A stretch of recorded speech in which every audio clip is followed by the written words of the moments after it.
एक औरत आई और अल्लाह के नबी के पास आकर बैठ गई। उसके ना बाप थे ना भाई था, कोई नहीं था, चाचा कोई नहीं था। अब वो चाहती थी कि मैं अल्लाह के रसूल की बीवी बन जाऊं, मेरा निकाह अल्लाह के रसूल के साथ हो जाए। वो आई, अल्लाह के रसूल चंद सहाबा के साथ बैठे हुए थे। तसव्वुर कीजिए आप, देखिए इधर, अल्लाह के नबी के पास आई और बैठ गई। अल्लाह के नबी ने कहा क्यों, तुम कैसे आई हो? तो कहती है इन्नी अहब्बु लक, अय अल्लाह के रसूल मैं अपने आप को आपको हिबा कर रही हूँ, यानी मैं आपके साथ निकाह करना चाहती हूँ। अल्लाह के नबी खामोश रहे। उसने दोबारा कहा, आप फिर खामोश रहे। उसने तीसरी बार कहा अल्लाह के रसूल मैं आपसे शादी के लिए आई हूँ, निकाह करना चाहती हूँ। तो सहाबी बैठे हुए थे बगल में, कहते हैं अल्लाह के रसूल ये औरत 3 बार कह चुकी मैं आपसे निकाह करना चाहती हूँ, आप कुछ बोल ही नहीं रहे। अरे करना हो तो करिए, नहीं करना हो तो जवाब दे दीजिए। आपने कहा कि नहीं नहीं नहीं, मैं तो नहीं कर सकता, मेरी काफ़ी है, अब मुझे ज़रूरत नहीं है किसी और बीवी की, अब मैं शादी नहीं कर सकता। तो झट से वो सहाबी जो बैठे थे कहने लगे अल्लाह के रसूल आपको ज़रूरत नहीं है, लेकिन मुझे तो ज़रूरत है, अगर आप नहीं कर सकते तो मेरे साथ कर दीजिए। वहीं बैठे हैं। उफ, तसव्वुर देखिए, पहले वो आपसे करना चाहती, आप नहीं नहीं मैं तो नहीं कर सकता, तो फिर मेरे साथ करा दीजिए। तो अल्लाह के रसूल ने उस औरत से पूछा देखो मैं तो नहीं कर सकता, ये तुमसे करना चाहते हैं, तुम भी एक नज़र इनको देख लो, अगर ये पसंद हो तो तुम इनके साथ कर सकती हो, अगर तुम्हें ज़रूरत है। तो वो क्या कहती है, आई तो थी आपके लिए, लेकिन अगर आप नहीं कर रहे हैं तो कोई बात नहीं, ज़बरदस्ती थोड़ी होती है शादी, अगर आप नहीं कर रहे हैं तो कोई बात नहीं, मुझे तो घर बसाना है, इसके साथ ही मैं कर लूँगी, आप कर सकते हैं इसके साथ मेरा निकाह। अल्लाह के रसूल ने कहा ये औरत तैयार हो गई उसके साथ शादी करने के लिए, तो आपने उस औरत से नहीं पूछा तेरे बाप हैं कि नहीं, लड़के को क्या देंगे, कपड़ा कितना देंगे, सोना कितना मिलेगा, साड़ी कितनी मिलेगी, चादर कितनी मिलेगी। आपने ये सवाल लड़की से नहीं किया, औरत से नहीं किया। अक्लमंद लोगों सुनो, सुनो, अल्लाह के रसूल ने फौरन उस सहाबी की तरफ देखा और कहा सुनो वो तैयार है तुमसे शादी करने के लिए, लेकिन तुम बताओ कि तुम अपनी बीवी को क्या दोगे, तुम्हारे पास मेहर देने को क्या है। सबसे पहला सवाल सहाबी से, वो तैयार है लेकिन निकाह बगैर मेहर के नहीं, पहले ये बताओ कि तुम अपनी बीवी को मेहर क्या दोगे। तो मेहर का नाम सुना तो फौरन कहने लगा मा इंदी शैउन, जब कुछ है ही नहीं तो दूंगा क्या। क्या ये तसव्वुर कर सकते हैं आप शादी का, उसके पास कुछ नहीं हो, शादी करना चाह रहे हैं, क्या हमारे पास है। हम लोग क्या कहते हैं, पहले अपने पैरों पे खड़े हो जाओ फिर शादी करेंगे, पहले घर तो बनवा लो, पहले कारोबार तो कर लो, पहले कोई बिजनेस तो कर लो, पहले नौकरी तो बाद में शादी करेंगे, आ गई तो खिलाएंगे क्या। अल्लाह के रसूल ने उस सहाबी से पूछा कि तुम मेहर क्या दोगे, कहने लगे कुछ नहीं है मेरे पास। अल्लाह के नबी ने फरमाया जाओ अपने घर में तलाश करो, शायद कोई चीज मिल जाए मेहर देने के लिए। कहा हाँ ठीक है जा रहा हूँ। गया घर, अपनी माँ से, अपनी बहन से और जो घर में होते उनसे पूछा कि कुछ है, सब ने जवाब दिया कुछ नहीं है। कहा क्यों, का शादी करना चाहता हूँ, मेहर देने के लिए कुछ नहीं है, घर में बहुत कुछ ढूंढा कहता कुछ नहीं मिला। आया कहा अल्लाह के नबी सल्लल्लाहु अलैहि वसल्लम घर में मैंने बहुत कुछ ढूंढा, कुछ मिला ही नहीं, है ही नहीं, मैं क्या दूंगा, है ही नहीं मेरे पास मेहर देने को। अल्लाह के नबी सल्लल्लाहु अलैहि वसल्लम ने फिर उसको दोबारा भेजा। हदीस के अल्फाज देखिए, आपने कहा इल्तमिस खातमम मिनल हदीद, लोहे की अंगूठी ही मिल जाए तो वही ले आओ, सोने की नहीं, चांदी की नहीं, लोहे की अंगूठी। आज 2 रुपए में हमारे मेले में मिल जाएगी, लोहे की अंगूठी मिल जाए तो वही ले आओ, जाओ। वो सहाबी फिर दोबारा अपने घर गए, बहनों से पूछा, भाइयों से पूछा, माँ से पूछा, सबने जवाब दिया है ही नहीं, लोहे की अंगूठी भी नहीं मिली। यानी 5 रुपए इस जमाने में, 5 रुपए उस जमाने में तो कुछ और, उतना भी नहीं था उनके पास कि वो लोहे की अंगूठी खरीद सकें। आते हैं और कहते हैं माँ वजदतु खातमम मिनल हदीद, आए अल्लाह के रसूल मुझे लोहे की अंगूठी भी नहीं मिली और इतना है नहीं मेरे पास कि लोहे की अंगूठी खरीद सकूं, नहीं है। मायूस हो गए। अल्लाह के नबी ने कहा ताज्जुब है, तुम्हारे घर में कुछ नहीं है और चले निकाह करने, लोहे की अंगूठी भी नहीं है, फिर मेहर क्या दोगे? कहता एक चीज है, याद आया। अब देखिए याद भी आई तो क्या चीज याद आई, आपको भी हंसी आएगी। कहा क्या है? बोलो बोलो जल्दी बोलो क्या है? कहता इंदी इजारुन, एक लुंगी है मेरे पास, तहबंद लुंगी। अल्लाह के नबी ने कहा अच्छा जाओ जाओ जाओ उसी को ले आओ। तो कहा अल्लाह के रसूल क्यों? अरे वही तुम अपनी होने वाली बीवी को मेहर में दे दो लुंगी। कहा अल्लाह के रसूल इसको दे दूंगा तो बांधूंगा क्या मैं? वही तो पहन के सोता हूं मैं, वही तो घर में रहता हूं तो वही तो पहनता हूं मैं। तो अल्लाह के रसूल ने कहा वो पुरानी लुंगी है कि हाँ। तो कहा वो भी तू नहीं दे सकता है? कहा वही एक तो है जो पहन के सोता हूं मैं और कुछ नहीं है मेरे पास। तो कहा वो भी नहीं दे सकता? कहा आधी दे दूंगा, उसको फाड़ देता हूं, आधी दे देता हूं। तो अल्लाह के रसूल ने कहा फिर आधी उसके किस काम की है? जब तू लुंगी को आधा कर देगा, दो टुकड़ों में बांट देगा और आधा उसको देगा तो आधे उसकी कोई काम की नहीं रहेगी, और फिर आधी तेरे पास रहेगी वो भी किसी काम की नहीं रहेगी, फिर तू बांध भी नहीं पाएगा। अरे देना तो पूरी दे। उसने कहा अल्लाह के रसूल आधी मेरे पहनने के काम नहीं आएगी लेकिन बिछा के बैठने के काम तो आ जाएगी। नहीं नहीं पूरी तो नहीं दूंगा, चाहे निकाह हो या ना हो मेरा, पूरी नहीं दे सकता। ओफो, इतना भी नहीं। और निकाह तसव्वुर कीजिए आप, हमारे ज़माने में हो सकता है कुछ ना हो निकाह? बनते हैं हम अपने आप को अहले हदीस, बनते हम अपने आप को मुसलमान, बनते हम अपने आप को मोहम्मद रसूलुल्लाह के मानने वाले।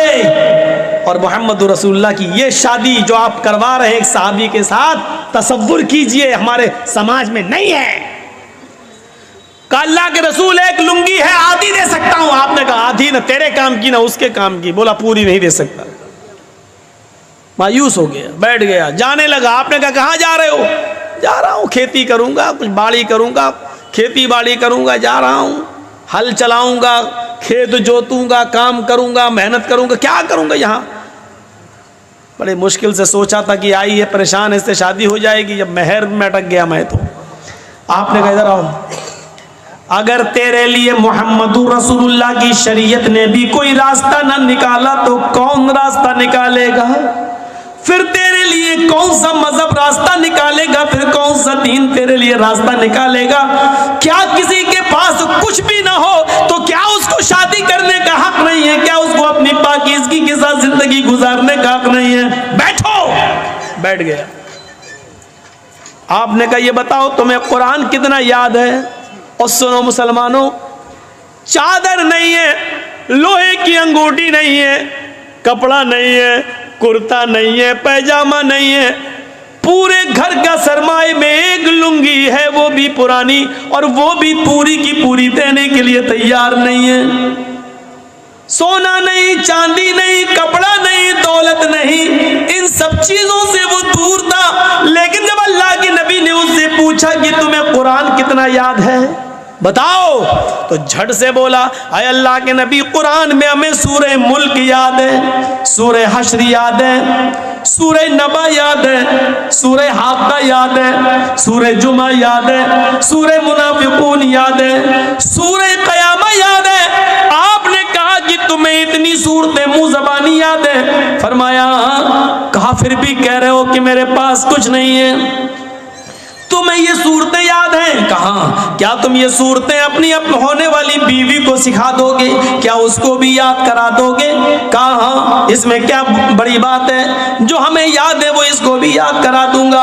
आपने फौरन उस औरत से कहा आय अल्लाह की बंदी, तेरे होने वाले शौहर के पास माल नहीं है, सोना नहीं है, चांदी नहीं है, अंगूठी नहीं है, कपड़ा नहीं है, साड़ी नहीं है, जेवरात नहीं है तुझे देने के लिए, लेकिन हाँ उसके पास कुरान की सूरतें जो तुझे याद करा सकता है। क्या मैं इन्हीं कुरान की सूरतों को मेहर बना दूं और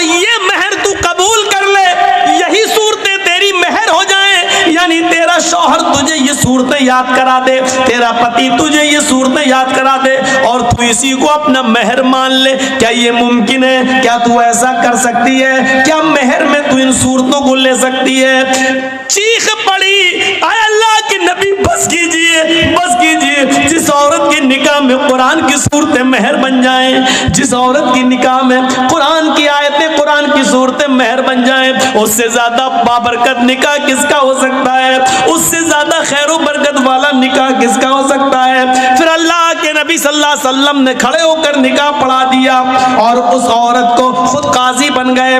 और उसके चूंकि बाप नहीं थे, माँ नहीं थी, चचा नहीं, भाई नहीं, कोई नहीं था, तो खुद अल्लाह के नबी सल्लल्लाहु अलैहि वसल्लम उसके वली और सरपरस्त बन गए। जिसका कोई ना हो तो काजी वली बन सकता है, निकाह पढ़ाने वाला वली बन सकता है। फिर अल्लाह के नबी सल्लल्लाहु अलैहि वसल्लम उसके वली बन गए, उसके सरपरस्त बन गए और आपने उस औरत का निकाह उसी जगह पर कर दिया है। न बारातियों का पता था, न हाथ में मेहंदी लगाई गई है, न हल्दी मली गई है, न ओवटना मला गया है, न लड़की वाले लड़के देखने आए हैं, न लड़के वाले लड़की देखने, न चोरों का पता, न डाकुओं का पता, न जहेज का पता। मेरे प्यारे साथियों, उसी जगह शादी हुई है और उसी जगह से रुखसती हो गई है। ये सादा वाली शादी के चर्चे 1400 साल के बाद आज भी हो रहे हैं और कयामत तक इंशाअल्लाह होते रहेंगे। तुम्हारी शादियां इतनी महंगी कि शैतान भी पनाह मांगे। बताइए उसके चर्चे कितने दिन होते हैं? ज्यादा से ज्यादा 1 महीना, 2 महीना, 1 साल। फिर तलाक की नौबत आ जाती है तो ये होता है कितना खर्च किया था, देखो आखिर क्या हुआ है उस शादी का हाल। मेरे भाइयों, इतनी संजीदगी के साथ की गई शादी के चर्चे 1400 साल के बाद हो रहे हैं और कयामत की सुबह तक होते रहेंगे, क्योंकि हमेशा सादगी के चर्चे होते हैं, हमेशा सादगी मिसाल बनती है, हमेशा सिंपलिटी मिसाल आइडियल बनती है। मेरे भाइयों, शोहरत और रिया नमूद मेरे भाइयों आइडियल नहीं बनती है। निकाह आसान करो, निकाह आसान करो। ये आसान शादियां थी। हीरो होंडा, यामा और आजकल कौन कौन सी चलने लगी, अपाचे। और हम तो चलाना भी नहीं जानते, इसलिए हमें तो गाड़ियों के बस 3-4 ही के नाम याद हैं। ये सब गाड़ियां आज चल रही हैं और मांग रहे हैं, और फिर इस गाड़ी पे बैठ के ऐसे जाता दामाद, शर्म भी नहीं आती है उस भीख में मिली हुई गाड़ी पर बैठने में। और इंटरनेशनल फकीर बना बैठ के चला रहा, फिर भी शर्म नहीं आ रही। चला कैसे तेरा जमीर कैसे गवारा कर लेता है उस गाड़ी पर बैठने पर? तेरा दिल कैसे बर्दाश्त कर लेता है ससुर की तरफ से भीख में मिली हुई उस गाड़ी पर बैठने पर? मौलाना जर्जीज भिगो भिगो के मार रहे हैं जूते। कैसे जमीर गवारा कर लेता है? अब कहा यार, अरे गाड़ी कब ली? नहीं, मिली है। किस? अरे शादी में मिली, शादी में। फख्र से कह रहा है, अबे ये बोल भीख में मिली है। ये क्यों कहता है शादी में मिली है? ये क्यों कहता है जहेज में मिली है? ये क्यों नहीं बोलता है मुझे मेरे ससुर ने इंटरनेशनल भिखारी समझ के भीख में दी है? सही जुमला ये है, ये बोलना चाहिए था। सच बोलने में शर्म आती है, सच्चाई कड़वी होती है ना। ये बोलो, सबसे ज्यादा सटीक जुमला यही है। आप हंसिए मत, कितने मौलवी भी इसी में नंगे हैं। हम जैसे बहुत से मौलवी भी इसी फहरिस्त में आते हैं, वो भी मोटरसाइकिल मांगते हैं।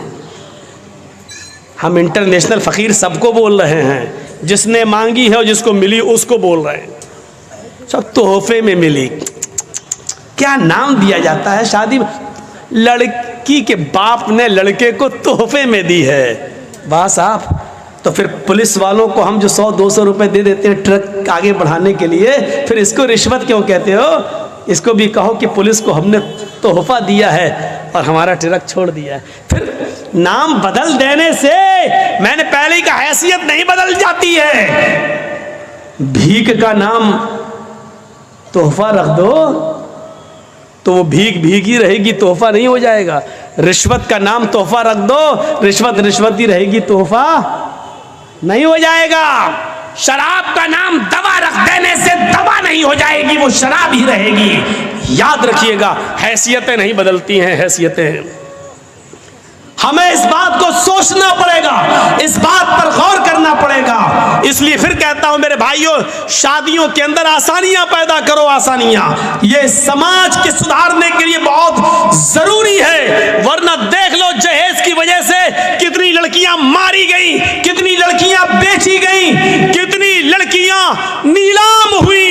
मैं उस तरफ नहीं जाना चाहता हूं। इस तरफ जाएंगे तो रात बीतेगी और इसके अलावा कुछ नहीं। मेरे प्यारे साथियों, आप उन पुरानी दास्तानों को भी पढ़िए, उन दास्तानों को भी पढ़िए, उन दास्तानों को भी पढ़िए और सुनिए। तो अब आइए तीसरी आयत की तरफ। दो आयतें मैंने पढ़ी, पहली वलक़द कर्रमना बनी आदम, और दूसरी या अय्युहन्नास इन्ना खलक़नाकुम मिन ज़करिन व उन्सा। हमने सारी इंसानियत को एक ही माँ, एक ही बाप से पैदा किया, एक ही मर्द से, एक ही औरत से पैदा किया। तुम्हारा बाप एक है, तुम्हारी माँ एक है, कोई छोटा नहीं है, कोई बड़ा नहीं है। कुल्लुकुम मिन आदम व आदम मिन तुराब। तुम सब आदम की बेटी और आदम मिट्टी से बने थे। तुम सब मिट्टी की औलाद हो, मिट्टी के हो। गौर कीजिए, इस जुमले ने सबको खदेड़ कर रख दिया है। तुम बादशाह हो फिर भी मिट्टी से, हम फकीर हैं फिर भी मिट्टी से। हमारी और तुम्हारी पैदाइश में फर्क नहीं है। तुम भी मिट्टी से बने हो, हम भी मिट्टी से। तुम बादशाह हो, हम फकीर हैं, लेकिन तुम्हारा बाप भी आदम और हमारा बाप भी आदम, तुम्हारी माँ भी हव्वा और हमारी माँ भी हव्वा। इस जुमले ने बादशाह को नीचे लाकर खड़ा कर दिया और एक गरीब को हिम्मत दी कि हम भी बादशाह के मुकाबले में उसके भाई हैं। मेरे भाइयों, फकीर को, गरीब को बादशाह के मुकाबले में लाने वाला अगर कोई जुमला है तो यही जुमला, कुल्लुकुम मिन आदम व आदम मिन तुराब। तुम सब आदम के बेटे, तुम सब कुल्लुकुम मिन आदम, तुम सब आदम की औलाद हो। वो आदम मिन तुराब, और आदम मिट्टी से पैदा हुए थे, लिहाजा तुम सब मिट्टी से पैदा हुए हो। मेरे भाइयों, इस जुमले ने फकीर को बादशाह के सफ में लाकर खड़ा कर दिया और बादशाह को भी सोचने पर मजबूर कर दिया कि मैं फकीर से अफजल नहीं हूं। और यही वजह है कि बादशाह अपने दरबार में ऊंची कुर्सी पर बैठ सकता है। मौलवी जर्जीस जलसे पे आएगा तो स्टेज लगाएगा, स्टेज पर भी कुर्सी लगेगी, हम स्टेज पर कुर्सी पर बैठ सकते हैं। लेकिन जब मस्जिद में जाएंगे तो आपके सफ में ही हमें बैठना पड़ेगा। न हम बड़े होंगे न छोटे होंगे। अगर देर से गए तो हमें पीछे जगह मिलेगी। मौलवी जर्जीस को ये पावर नहीं है कि आगे सफ से किसी आदमी को हटाकर पीछे कर दे और खुद आगे बैठ जाए। शरीयत मौलवी जर्जीस को इस बात की इजाजत नहीं देती है। अपने अपने घरों में तुम बड़े बन सकते हो, बनो। मेरे घर में आना है तो बराबर की हैसियत से आना है। बादशाह और फकीर को एक ही सफ में बैठना है। अगर फकीर पहले आया है तो अगली सफ में वो बैठेगा, और बादशाह बाद में आया है तो पिछली सफ में वो रहेगा। बादशाह किसी भीख मांगने वाले भिखारी, किसी रिक्शा चलाने वाले मेहनत और मजदूर को अगली सफ से उठाकर पीछे नहीं कर सकता है। ये पावर अल्लाह ताला ने एक बादशाह को भी नहीं दिया, सऊदिया के हुक्मरान सलमान को भी नहीं दिया है। मेरे भाइयों, कि वो खाने काबा में आए और मस्जिद नबी में जाए तो अगली सब में बैठे हुए किसी गरीब को हटाकर वो आगे आ जाए। अल्लाह ताला ने ये हक सऊदिया के बादशाह तक को नहीं दिया है, क्योंकि ये अल्लाह का घर है, तुम्हारे बाप का घर नहीं है जहां तुम बड़े बन सकते हो। ये स्टेज नहीं है जहां मौलवी जर्जीस कुर्सी पे बैठ सकता है। ये मेरा घर है। मेरे घर में आओगे तो बराबर की हैसियत से आओगे, और जब नमाज पढ़ोगे तो अपने बगल से किसी मजदूर को हटा नहीं सकते। साहब रिक्शा चलाने वाला मेरे बगल में, ये हट, चल तू उधर जा, ए भाई इधर आओ, तुम अच्छा बिजनेस करते हो, इधर आओ, चल बस, तेरे कपड़े पुराने, भाग उधर चल। आप नहीं हटा सकते हो, नहीं, तुम्हें उसी के बगल में खड़ा होना है।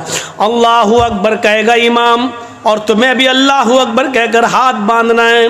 इमाम कहेगा अल्लाहू अकबर, तुम्हें रुकू में जाना, उसको भी रुकू में जाना है। सजदे में भी तुम्हें उसके साथ सजदे में जाना है।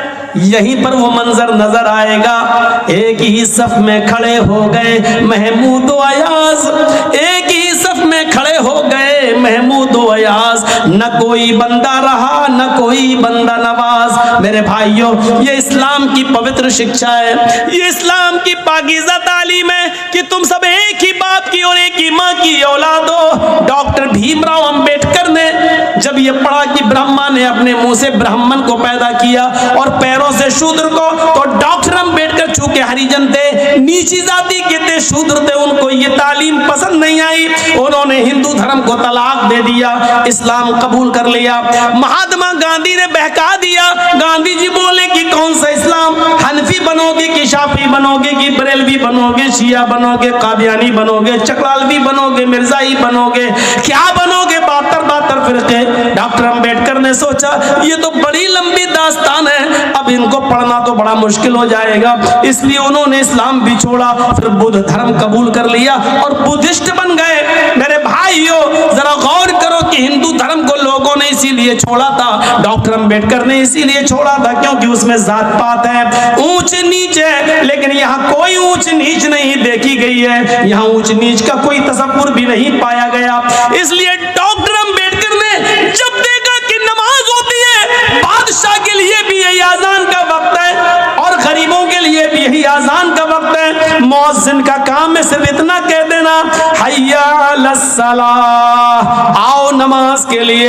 यही आजान अमीर के लिए भी है, गरीब के लिए भी है, यही आजान बादशाह के लिए भी है, यही आजान फकीर के लिए भी है। फकीर ये नहीं कह सकता है अभी बादशाह नमाज पढ़ रहा है, हम बाद में पढ़ेंगे, और बादशाह ये नहीं कह सकता है कि ये गरीबों के लिए अजान हो रही है, हमारे लिए अलग से अजान होगी। नहीं नहीं, अल्लाह की इबादत करने में सब बराबर है, तुम भी आओ ये भी आए, जिसके दिल में तकवा सबसे ज्यादा होगा हमारी नजर में मुअज़्ज़ज़ वही होगा। मेरे भाइयों, हजरत बिलाल जो काले कलूटे थे और जिनको जमीन पर पत्थर बिछा दिया जाता था, कंकरीली जमीन पर जिनको लिटा दिया जाता था और उनकी पीठ उस गरम जमीन, गरम कंकरियों की वजह से फलक पड़ जाते थे, ऊपर से सीने पर उनका भारी पत्थर रख दिया जाता था। एक बार उनको आग के अंगारों पर लिटाया गया, बहुत